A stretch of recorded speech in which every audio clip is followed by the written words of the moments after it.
हाँ जी हाँ जी। बोले सुंदर पै सतगुर रविदास जी महाराज की जय। आदरणीय सत्कारयोग सत संगत जी, सानू समूह संगतां नूं संत सुरिंदर दास जी महाराज बरोसाए डेरा सचखंड बल्ला, जिन्हां ने अपना संपूर्ण जीवन सतगुर रविदास जी महाराज के पावन उपदेशों संदेशों अते समाज के प्रति जो गतिविधियां उन्होंने देश के हर उच्चे अहुदे तो लैकर के गुरु रविदास जी के जन्म स्थान नूं उन्होंने कारजां नूं अगाह बढ़ाउण दे वास्ते जिथे कि सतगुरु स्वामी सरवणदास जी महाराज जी ने गुरु रविदास जी के जन्म स्थान के नींह की उसारी तो लैकर के सतगुरु हरिदास जी महाराज के द्वारा जो सेवावां करवाइयां, सतगुरु हरिदास जी महाराज के द्वारा जो सेवावां करवाइयां, मौजूदा सतगुरु स्वामी नरेंद्र दास जी महाराज जो संपूर्ण जगत अंदर सतगुरु रविदास जी महाराज जी के संदेश नूं पहुँचा रहे हैं और सेवावां निभा रहे हैं। उन्हां ही सेवावां नूं चार चंद लाउंदियां होइयां संत सुरिंदर दास जी महाराज जी ने अपना संपूर्ण जीवन बतीत करदियां होइयां 8 मार्च 2021 नूं जगत तो अलविदा होए, जिसका कि संपूर्ण जगत नूं बहुत ही घाटा पिया। अज उन्हां दे घाटे नूं संपूर्ण जगत देश प्रदेश तो संगतां दे रात दिन फोन आ रहे हैं महाराज जी प्रति श्रद्धांजलि और उन्हां नूं याद किया जा रहा है। उन्हां दे कारजां दा जो घाटा है इस समय संपूर्ण करना बहुत ही औखा है। सतगुरु रविदास जी महाराज जी दे जी अपने कारजां नूं आप ही माਝੂ होकर के अपने आशीर्वाद दे करके संगतां दे अंदर अपना जो है सच्चा आशीर्वाद बख्शिश करदियां होइयां संत सुरिंदर दास जी महाराज जी ने भी अपने चरणों के विच महाराज जी ने जो निवास दिता है संपूर्ण जगत नूं उन्हां दे पाणे मनण नूं बल बख्शिश करन, इस दे नाल ही दास विराम लैंदा है। आदरणीय 108 संत सरवण दास जी महाराज डेरा सचखंड बल्ला तो बरसोए, ब्रह्मलीन 108 संत सुरिंदर दास जी महाराज पिछली 8 मार्च नूं अचानक सानू जिहड़ा है सदीवी विछोड़ा दे गए। उन्हां दी इस विछोड़े ना सहणयोग संगतां दे विच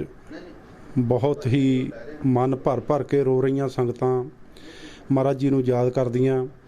संत महाराज जी सारी दुनिया दे विच एक आदरणीय सच्चे सुच्चे महापुरुष, सारे साधु समाज दे विच भी सच्चे सुच्चे महापुरुष, इसे करके समूह भेख भगवान महापुरुषां ने संत महाराज जी दे जाण ते बहुत दुखी हिरदे दे नाल जो श्रद्धांजलियां भेंट कीतियां। इसे तरह मेरे गुरुदेव संत सुरिंदर दास जी महाराज उन्हां दी याद दे विच असीं भी अज श्रद्धांजलि समारोह रखिया सी, जो थोड़ा समा पहला ही महाराज जी नूं शरधा सुमन भेंट करके हटे हैं। तो महाराज जी ने अनेकां जिहड़े लोक भलाई दे काम जिहड़े है अपने कर कमलों के द्वारा शुरू किए। जिस तरह धन धन सतगुरु रविदास महाराज जी के पावन जन्म स्थान श्री गोवर्धनपुर कांशी बनारस विखे उन्हां दे उच्चे महल उसारन की गल होवे, लांका चौराहे ते गेट की गल होवे, ते होर जो बल्लां सचखंड बल्लां डेरे वालों चलाए गए अनेका कारजां दे विच भी संत महाराज जी ने हिस्सा पाया। ते महाराज जी के हुक्म अनुसार महाराज जी नूं हुक्म लगा कि आप जो है कठार अड्डे पिंड ढेपुर कूपर दे विच जाके जो है सभावां निभावो। महाराज जी काफ़ी लंबे समय तो इत्थे ढेपुर कूपुर पिंड अड्डा कठार विखे जो सभावां निभा रहे सन। डेरे नूं मुख रख के ही सभावां जिहड़ियां वो चलदियां सन। ते महाराज जी ने होर भी जिहड़े कारज है जिस तरह समूहिक शादी समारोह आरंभ करवाए ਜਿਹੜੇ ਆ ਅਨੇਕਾਂ ਗਰੀਬ ਬੱਚੀਆਂ ਦੀਆਂ ਜਿਹੜੀਆਂ ਸ਼ਾਦੀਆਂ ਕਰਵਾਈਆਂ। ਨਾਲ ਦੀ ਨਾਲ ਇਸ ਸਥਾਨ ਜਿਹੜਾ ਹੈ ਸੰਤ ਮਹਾਰਾਜ ਸਤਿਗੁਰ ਹਰੀਦਾਸ ਜੀ ਮਹਾਰਾਜ ਜੀ ਦੇ ਨਾਂ 'ਤੇ ਸੰਤ ਹਰੀਦਾਸ ਜੀ ਉਦਾਸੀਨ ਆਸ਼ਰਮ ਪਿੰਡ ਢੇਪੁਰ ਕੂਪੁਰ ਅੱਡਾ ਕਠਾਰ ਵਿਖੇ ਉਸਾਰੀ ਕੀਤੀ। ਅਤੇ ਨਾਲ ਦੀ ਨਾਲ ਪਿੰਡ ਡਾਡਾ ਵਿਖੇ ਸੰਤ ਮਹਾਰਾਜ ਸੰਤ ਗਰੀਬਦਾਸ ਜੀ ਮਹਾਰਾਜ ਦੇ ਨਾਂ ਦੇ ਉੱਤੇ ਸੋਹਣੇ ਜਿਹੜੇ ਹੈ ਬਿਲਡਿੰਗਾਂ ਦੀਆਂ ਉਸਾਰੀਆਂ ਕੀਤੀਆਂ। ਬਹੁਤ ਸੁੰਦਰ ਬਿਲਡਿੰਗ ਜਿਹੜੀ ਆ ਉਸਾਰੀ। ਉਸੇ ਤਰ੍ਹਾਂ ਹੋਰ ਵੀ ਉੱਥੇ ਜਿਹੜਾ ਆ ਇੱਕ ਬਹੁਤ ਵੱਡਾ ਇੱਕ ਹਾਲ ਜਿਹੜਾ ਬਣਾ ਕੇ ਸੰਗਤਾਂ ਨੂੰ ਜਿਹੜਾ ਆ ਦਿੱਤਾ ਹੈਗਾ, ਤਾਂ ਕਿ ਸੰਗਤਾਂ ਆਪਣਾ ਜਿਹੜੇ ਆ ਕਾਰਜ ਉਸ ਹਾਲ ਦੇ ਵਿੱਚ ਜਿਹੜੀਆਂ ਆ ਕਰ ਸਕਣ। ਇਸ ਵਾਰ ਜਿਹੜਾ ਆ ਸਮੂਹਿਕ ਸ਼ਾਦੀ ਸਮਾਰੋਹ ਵੀ ਉੱਥੇ ਹੀ ਕੀਤਾ ਗਿਆ।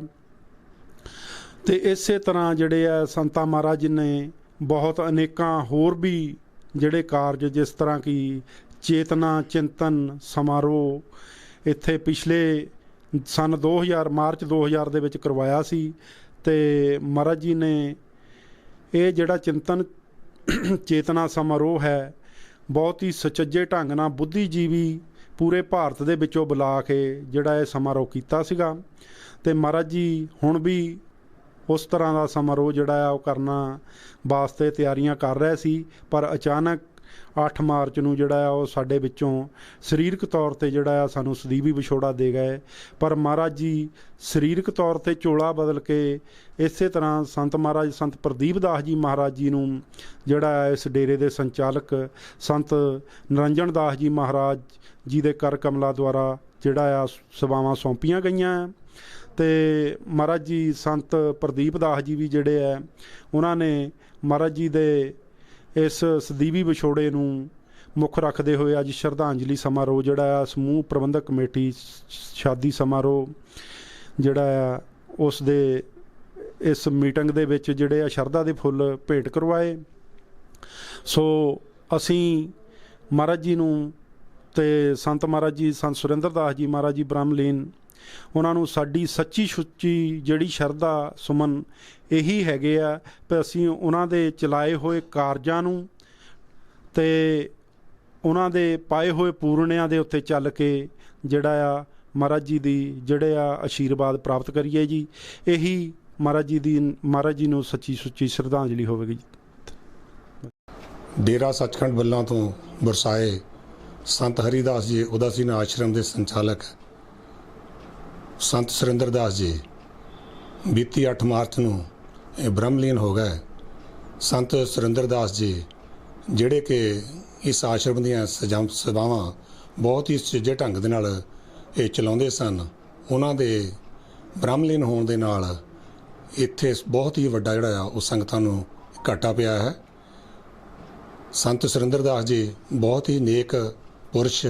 ਮਹਾਨ ਸੰਤ, ਮਹਾਨ ਵਿਦਵਾਨ, ਬੁੱਧੀਜੀਵੀ ਅਤੇ ਸਮਾਜ ਸੇਵਕ ਤੌਰ 'ਤੇ ਆਪਣੀਆਂ ਸੇਵਾਵਾਂ ਜਿਹੜੀਆਂ ਸੀ ਵੱਡਮੁੱਲੀਆਂ ਉਹ ਨਿਭਾਉਂਦੇ ਆ ਰਹੇ ਸਨ। ਜਿਵੇਂ ਕਿ ਸਾਡੇ ਸਾਥੀਆਂ ਨੇ ਇਹ ਗੱਲ ਕੀਤੀ ਵੀ ਹੈ, ਸੋ ਸੰਤ ਸੁਰਿੰਦਰ ਦਾਸ ਜੀ ਨੇ ਵੱਡਮੁੱਲੀਆਂ ਸੇਵਾਵਾਂ ਜਿਹੜੀਆਂ ਇਹ ਭਗਤੀ ਸਾਧਨਾ ਦੇ ਨਾਲ ਨਾਲ ਡੇਰਾ ਸੱਚਖੰਡ ਵੱਲਾਂ ਨੂੰ ਜੋ ਪ੍ਰਾਪਤੀਆਂ ਕਰਕੇ ਦਿੱਤੀਆਂ ਹਨ ਉਹ ਸਲਾਹੁਣਯੋਗ ਹਨ। ਇਸ ਦੇ ਨਾਲ ਹੀ ਉਹਨਾਂ ਨੇ ਸਮਾਜ ਸੇਵਾ ਦੇ ਵਿੱਚ ਵੀ ਬਹੁਤ ਵੱਡਮੁੱਲੀਆਂ ਜਿਹੜੀਆਂ ਉਹ ਗਤੀਵਿਧੀਆਂ ਕੀਤੀਆਂ ਹਨ, ਜਿਨ੍ਹਾਂ ਦੇ ਵਿੱਚ ਸਮੂਹਿਕ ਸ਼ਾਦੀ ਸਮਾਰੋਹ ਗਰੀਬ ਲੋੜਵੰਦ ਪਰਿਵਾਰਾਂ ਦੀਆਂ ਲੜਕੀਆਂ ਦੀਆਂ ਸ਼ਾਦੀਆਂ 2016 ਤੋਂ ਸ਼ੁਰੂ ਕਰਕੇ ਹੁਣ ਤੱਕ 76 ਲੜਕੀਆਂ ਦੀਆਂ ਜਿਹੜੀਆਂ ਸ਼ਾਦੀਆਂ ਹਰ ਸਾਲ ਜਿਹੜਾ ਸਮਾਰੋਹ ਕਰਦੇ ਆ, ਉਹ 76 ਲੜਕੀਆਂ ਦੀਆਂ ਸ਼ਾਦੀਆਂ ਜਿਹੜੀਆਂ ਬਹੁਤ ਹੀ ਵਧੀਆ ਅਤੇ ਸੁਚੱਜੇ ਢੰਗ ਦੇ ਨਾਲ ਉਹਨਾਂ ਨੇ ਕੀਤੀਆਂ ਹਨ। ਇਸ ਦੇ ਨਾਲ ਹੀ ਸਮਾਜ ਨੂੰ ਦਰਪੇਸ਼ ਜੋ ਮੁਸ਼ਕਲਾਂ ਚੱਲ ਰਹੀਆਂ ਹਨ ਉਹਨਾਂ ਨੂੰ ਉਹਨਾਂ ਦੇ ਹੱਲ ਲਈ, ਉਹਨਾਂ ਦੇ ਸਮਾਧਾਨ ਦੇ ਲਈ ਇਹਨਾਂ ਨੇ ਸਮਾਜਿਕ ਚੇਤਨਾ ਚਿੰਤਨ ਸਮਾਰੋਹ ਪਿਛਲੇ ਸਾਲ 2020 ਦੇ ਵਿੱਚ 8 ਮਾਰਚ ਨੂੰ ਇੱਥੇ ਆਸ਼ਰਮ ਦੇ ਵਿੱਚ ਹੀ ਕਰਵਾਇਆ, ਜਿਹਦੇ ਵਿੱਚ ਵੱਖ-ਵੱਖ ਵਿਸ਼ਿਆਂ ਉੱਤੇ ਵੱਖ-ਵੱਖ ਬੁੱਧੀਜੀਵੀ PhD ਵਿਅਕਤੀ ਜਿਹੜੇ ਆਪਣੇ ਵਿਦਵਾਨ ਸੀ ਉਹਨਾਂ ਨੂੰ ਸੱਦ ਕੇ ਉਹਨਾਂ ਦੇ ਖੋਜ ਪੱਤਰ ਲਿਖਵਾ ਕੇ ਉਹ ਜਿਹੜੇ ਇੱਥੇ ਪੜ੍ਹਾਏ ਗਏ। ਬਹੁਤ ਹੀ ਵਧੀਆ ਜਿਹੜਾ ਇੱਕ ਇਹ ਉਪਰਾਲਾ ਸੀ ਸੰਤ ਮਹਾਰਾਜ ਜੀ ਦਾ, ਜਿਹੜਾ ਕਿ ਉਹਨਾਂ ਨੇ ਡੇਰਾ ਸੱਚਖੰਡ ਵੱਲਾਂ ਦੇ ਪ੍ਰਮੁੱਖ ਸ਼੍ਰੀ 108 ਸੰਤ ਨਿਰੰਜਨ ਦਾਸ ਜੀ ਉਹਨਾਂ ਦੇ ਆਸ਼ੀਰਵਾਦ ਨਾਲ, ਉਹਨਾਂ ਦੀ ਸਲਾਹ ਦੇ ਨਾਲ ਜਿਹੜਾ ਇਹ ਕੀਤਾ। ਇਹਦੇ ਨਾਲ ਬ੍ਰਹਮਲੀਨ ਸੰਤ ਸੁਰਿੰਦਰ ਦਾਸ ਜੀ ਦਾ ਇੱਕ ਬੁੱਧੀਜੀਵੀ ਵਰਗ ਦੇ ਵਿੱਚ ਵੀ ਇੱਕ ਕੱਦ ਜਿਹੜਾ ਸੀ ਉਹ ਬਹੁਤ ਹੀ ਉੱਚਾ ਹੋਇਆ, ਕਿਉਂਕਿ ਸੰਤ ਮਹਾਰਾਜ ਜੋ ਭਗਤੀ ਸਾਧਨਾ ਕਰਦੇ ਹਨ, ਨਾਮ ਜਪਾਉਂਦੇ ਹਨ, ਸਤਿਗੁਰੂ ਰਵਿਦਾਸ ਮਹਾਰਾਜ ਜੀ ਦੀ ਬਾਣੀ ਤੇ ਵਿਚਾਰਧਾਰਾ ਦੇ ਨਾਲ ਜੋੜਦੇ ਹਨ। ਇਹ ਤੋਂ ਹਟ ਕੇ ਸੰਤ ਮਹਾਰਾਜ ਜੀ ਨੇ ਇਹ ਜਿਹੜਾ ਇੱਕ ਬਹੁਤ ਵੱਡਾ ਉਪਰਾਲਾ ਕੀਤਾ। ਇਸ ਤੋਂ ਵੀ ਅੱਗੇ ਇੱਕ ਕਦਮ ਹੋਰ ਪੁੱਟਦੇ ਹੋਏ ਉਹਨਾਂ ਨੇ ਇਹ ਜਿਹੜੇ ਵਿਦਵਾਨਾਂ ਨੇ ਪੇਪਰ ਪੜ੍ਹੇ ਸੀ, ਖੋਜ ਪੇਪਰ ਪੜ੍ਹੇ ਸੀ, ਇਹਨਾਂ ਨੂੰ ਜਨ ਜਨ ਤੱਕ ਪਹੁੰਚਾਉਣ ਦੇ ਲਈ ਇੱਕ ਕਿਤਾਬ ਵੀ ਛਪਵਾਈ, ਸਮਾਜਿਕ ਚੇਤਨਾ ਚਿੰਤਨ 2000 ਦੀਆਂ ਕਾਪੀਆਂ ਛਪਵਾ ਕੇ 7 ਫਰਵਰੀ ਨੂੰ ਇੱਥੇ ਸੰਤ ਬ੍ਰਹਮਲੀਨ ਸੰਤ ਹਰੀਦਾਸ ਉਦਾਸੀਨ ਆਸ਼ਰਮ ਉਹਨਾਂ ਦੀ ਬ੍ਰਹਮਲੀਨ ਸੰਤ ਹਰੀਦਾਸ ਜੀ ਦੇ ਵਰਸੀ ਸਮਾਗਮ ਦੇ ਉੱਤੇ ਸ਼੍ਰੀ 108 ਸੰਤ ਨਿਰੰਜਨ ਦਾਸ ਜੀ ਗੱਦੀ ਨਸ਼ੀਨ ਡੇਰਾ ਸੱਚਖੰਡ ਬੱਲਾਂ ਉਹਨਾਂ ਤੋਂ ਜਿਹੜੀ ਰਿਲੀਜ਼ ਕਰਾਈ ਹੈ, ਤਾਂ ਜੋ ਬੁੱਧੀਜੀਵੀ ਵਰਗ ਦੇ ਜੋ ਸੁਝਾਅ ਦਿੱਤੇ ਹਨ, ਸਮਾਜ ਨੂੰ ਸੇਧ ਦਿੱਤੀ ਹੈ, ਉਹ ਜਿਹੜੀ ਆ ਉਹ ਆਮ ਜਨਤਾ ਤੱਕ ਉਸ ਕਿਤਾਬ ਦੇ ਜ਼ਰੀਏ ਵੀ ਪਹੁੰਚ ਸਕੇ। ਇਸੇ ਤਰ੍ਹਾਂ ਹੀ ਜਿਹੜਾ ਸੰਮੇਲਨ ਦੇ ਵਿੱਚ ਸੀ ਇਹਨੂੰ ਲਾਈਵ ਟੈਲੀਕਾਸਟ ਕਰਕੇ ਵਰਲਡ ਦੀਆਂ ਸੰਗਤਾਂ ਦੇ ਵਿੱਚ ਪਹੁੰਚਾਇਆ, ਇਹ ਇੱਕ ਇਹਨਾਂ ਦਾ ਬਹੁਤ ਹੀ ਵੱਡਾ ਉਪਰਾਲਾ ਸੀ। ਉਹਨਾਂ ਦੇ ਬ੍ਰਹਮਲੀਨ ਹੋਣ ਦੇ ਨਾਲ ਇੱਕ ਕਿਸਮ ਦਾ ਥੋੜ੍ਹਾ ਖਲਾ ਜਿਹਾ ਜਾਪਦਾ ਹੈ, ਪਰ ਜਿਵੇਂ ਕਿ ਕਿਹਾ ਜਾਂਦਾ ਹੈ ਕਿ ਜਿਹੜੇ ਮਹਾਂਪੁਰਸ਼ ਹੁੰਦੇ ਹਨ ਉਹ ਚੋਲਾ ਹੀ ਬਦਲਦੇ ਹਨ। ਬੀਤੀ 24 ਮਾਰਚ ਨੂੰ ਉਹਨਾਂ ਦੇ ਸ਼ਰਧਾਂਜਲੀ ਸਮਾਰੋਹ ਦੇ ਉੱਤੇ ਡੇਰਾ ਸੱਚਖੰਡ ਬੱਲਾਂ ਦੇ ਪ੍ਰਮੁੱਖ ਸ਼੍ਰੀ 108 ਸੰਤ ਨਿਰੰਜਨ ਦਾਸ ਜੀ ਅਤੇ ਸਮੁੱਚੇ ਸੰਤ ਸਮਾਜ ਵੱਲੋਂ ਉਹਨਾਂ ਦੇ ਜਾਨਸ਼ੀਨ ਸੰਤ ਪ੍ਰਦੀਪ ਦਾਸ ਜੀ ਨੂੰ ਇਸ ਜਿਹੜੇ ਆਸ਼ਰਮ ਹੈ ਇਹਦਾ ਪ੍ਰਮੁੱਖ ਉਹ ਥਾਪਿਆ ਹੈ। ਅੱਗੇ ਤੋਂ ਜਿਹੜੀਆਂ ਸਭਾਵਾਂ ਹਨ ਉਹ ਸੰਤ ਪ੍ਰਦੀਪ ਦਾਸ ਜੀ ਇਸ ਆਸ਼ਰਮ ਦੀਆਂ ਚਲਾਉਣਗੇ। ਸੰਤ ਪ੍ਰਦੀਪ ਦਾਸ ਜੀ ਹੁਣੇ ਇਸ ਗੱਲ ਦਾ ਭਰੋਸਾ ਦਿੱਤਾ ਹੈ ਕਿ ਮਹਾਰਾਜ ਜੀ ਜੋ ਸੰਤ ਸੁਰਿੰਦਰ ਦਾਸ ਜੀ ਹੋਰਾਂ ਨੇ ਜੋ ਕਾਰਜ ਚਲਾਏ ਹਨ, ਚਾਹੇ ਉਹ ਡੇਰੇ ਦੇ ਵਿੱਚ ਸਮਾਗਮ ਹੋਣ ਜਾਂ ਸਮਾਜ ਸੇਵੀ ਹੋਣ ਜਾਂ ਬੁੱਧੀਜੀਵੀ ਸੰਮੇਲਨ ਹੋਵੇ, ਇਹਨਾਂ ਸਾਰਿਆਂ ਨੂੰ ਉਸੇ ਤਰ੍ਹਾਂ ਹੀ ਜਿਹੜਾ ਆ ਉਹ ਗਾਹਾਂ ਨਿਰੰਤਰ ਇਹ ਜਾਰੀ ਰੱਖਣਗੇ। ਸੋ ਇਹ ਵੀ ਇਹਨਾਂ ਦਾ ਇੱਕ ਵਿਡੱਪਣ ਹੈ ਜੋ ਮਹਾਂਪੁਰਸ਼ਾਂ ਦੇ ਜਿਹੜੇ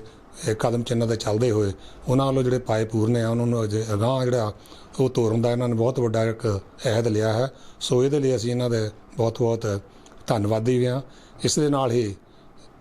ਮੈਂ ਬ੍ਰਹਮਲੀਨ ਸ਼੍ਰੀ 108 ਬ੍ਰਹਮਲੀਨ ਸੰਤ ਸੁਰਿੰਦਰ ਦਾਸ ਜੀ ਨੂੰ ਸ਼ਰਧਾ ਦੇ ਫੁੱਲ ਭੇਂਟ ਕਰਦਾ ਹਾਂ, ਇਸੇ ਆਸ ਨਾਲ ਕਿ ਅਸੀਂ ਉਹਨਾਂ ਦੇ ਪਾਇਓ ਪੂਰਨੇ ਅਤੇ ਉਹਨਾਂ ਦੇ ਕਦਮ ਚਿੰਨ੍ਹਾਂ 'ਤੇ ਚੱਲਦੇ ਹੋਏ ਉਹਨਾਂ ਦੇ ਜਿਹੜੇ ਸੁਪਨੇ ਸੰਜੋਏ ਸੀ ਉਹਨਾਂ ਨੂੰ ਮੰਜ਼ਿਲੇ ਮਕਸੂਦ ਤੱਕ ਪਹੁੰਚਾਉਣ ਦੇ ਲਈ ਇਹਨਾਂ ਮਹਾਂਪੁਰਸ਼ਾਂ ਦਾ ਜਿਹੜਾ ਆ ਉਹ ਸਾਥ ਦਈਏ। ਸਾਰਿਆਂ ਨੂੰ ਜੈ ਗੁਰਦੇਵ, ਧੰਨ ਗੁਰਦੇਵ। ਜੈ ਗੁਰਦੇਵ, ਧੰਨ ਗੁਰਦੇਵ। ਅੱਜ ਸੰਤ ਹਰੀਦਾਸ ਜੀ ਉਦਾਸੀਨ ਆਸ਼ਰਮ ਟੇਪੁਰ ਕੋਪੁਰ ਕਠਾਰ ਵਿਖੇ ਸਮੁੱਚੀਆਂ ਸੰਗਤਾਂ, ਸਾਰੀ ਟੀਮ, ਸਾਰੀ ਕਮੇਟੀ ਮੈਂਬਰਸ, ਸਾਡੇ ਬਹੁਤ ਸਤਿਕਾਰਯੋਗ ਸੰਤ ਮਹਾਰਾਜ ਪ੍ਰਦੀਪ ਦਾਸ ਜੀ ਦੀ ਹਜ਼ੂਰੀ ਦੇ ਵਿੱਚ ਪਹੁੰਚੀਆਂ ਨੇ। ਔਰ ਅੱਜ ਦੇ ਇਸ ਮੌਕੇ 'ਤੇ ਸਾਰੀਆਂ ਸੰਗਤਾਂ ਦੇ ਵੱਲੋਂ ਬ੍ਰਹਮਲੀਨ ਸ਼੍ਰੀਮਾਨ 108 ਸੰਤ ਸੁਰਿੰਦਰ ਦਾਸ ਜੀ ਮਹਾਰਾਜ ਜੀ ਨੂੰ ਭਾਵਭਿੰਨੀ ਸ਼ਰਧਾਂਜਲੀ ਭੇਂਟ ਕੀਤੀ ਗਈ ਹੈ। ਔਰ ਸੰਤ ਮਹਾਰਾਜ ਪ੍ਰਦੀਪ ਦਾਸ ਜੀ ਹੋਰਾਂ ਦਾ ਆਸ਼ੀਰਵਾਦ ਸਾਰੀਆਂ ਸੰਗਤਾਂ ਨੇ, ਸਾਰੇ ਕਮੇਟੀ ਮੈਂਬਰਸ ਨੇ ਪ੍ਰਾਪਤ ਕੀਤਾ। ਔਰ ਅੱਜ ਦੇ ਇਸ ਮੌਕੇ 'ਤੇ ਸੰਤ ਮਹਾਰਾਜ ਪ੍ਰਦੀਪ ਦਾਸ ਜੀ ਨੇ ਸਾਰਿਆਂ ਨੂੰ ਆਸ਼ੀਰਵਾਦ ਦਿੰਦੇ ਹੋਏ ਔਰ ਨਾਲ ਦੀ ਨਾਲ ਇਹ ਆਸ਼ੀਰਵਾਦ ਦਿੱਤਾ, ਆਸ਼ਵਾਸਨ ਦਿੱਤਾ ਕਿ ਜਿਵੇਂ ਸੰਤ ਮਹਾਰਾਜ ਸੁਰਿੰਦਰ ਦਾਸ ਜੀ ਬ੍ਰਹਮਲੀਨ ਮਹਾਂਪੁਰਸ਼ ਸਾਰੀਆਂ ਸੰਗਤਾਂ ਨੂੰ ਜਿਵੇਂ ਉਹਨਾਂ ਦੀ ਵਿਚਾਰਧਾਰਾ ਦੇ ਉੱਪਰ ਕੰਮ ਕਰਦੇ ਰਹੇ ਹਨ, ਉਸੇ ਹੀ ਵਿਚਾਰਧਾਰਾ 'ਤੇ ਚੱਲਦੇ ਹੋਏ ਸਮੂਹਿਕ ਜੋ ਸ਼ਾਦੀਆਂ ਦੇ ਪ੍ਰੋਗਰਾਮ ਨੇ, ਹੋਰ ਪ੍ਰੋਗਰਾਮ ਨੇ, ਬੁੱਧੀਜੀਵੀਆਂ ਦਾ ਜੋ ਸਾਲਾਨਾ ਜੋ ਚਿੰਤਨ ਸੰਮੇਲਨ ਹੁੰਦਾ ਹੈ, ਉਸ ਨੂੰ ਉਸੇ ਵਿਚਾਰਧਾਰਾ 'ਤੇ ਚੱਲਦੇ ਹੋਏ ਅਗਾਂਹ ਹੋਰ ਪ੍ਰਫੁੱਲਿਤ ਕਰਨਗੇ। ਅਸੀਂ ਅੱਜ ਦੇ ਇਸ ਮੌਕੇ 'ਤੇ ਸਾਰੇ ਮੈਂਬਰ ਸਹਿਬਾਨ ਬ੍ਰਹਮਲੀਨ ਸ਼੍ਰੀ 108 ਸੰਤ ਸੁਰਿੰਦਰ ਦਾਸ ਮਹਾਰਾਜ ਜੀ ਨੂੰ ਯਾਦ ਕਰਦੇ ਹਾਂ ਔਰ ਭਾਵਭਿੰਨੀ ਸ਼ਰਧਾਂਜਲੀ ਭੇਂਟ ਕਰਦੇ ਹਾਂ। ਔਰ ਸਾਰੇ ਮੈਂਬਰ ਸਹਿਬਾਨ ਸੰਤ ਮਹਾਰਾਜ ਪ੍ਰਦੀਪ ਦਾਸ ਜੀ ਦੇ ਚਰਨ ਕਮਲਾਂ ਦੇ ਵਿੱਚ ਨਮਸਕਾਰ ਕਰਦੇ ਹਾਂ। ਜੈ ਗੁਰਦੇਵ, ਧੰਨ ਗੁਰਦੇਵ।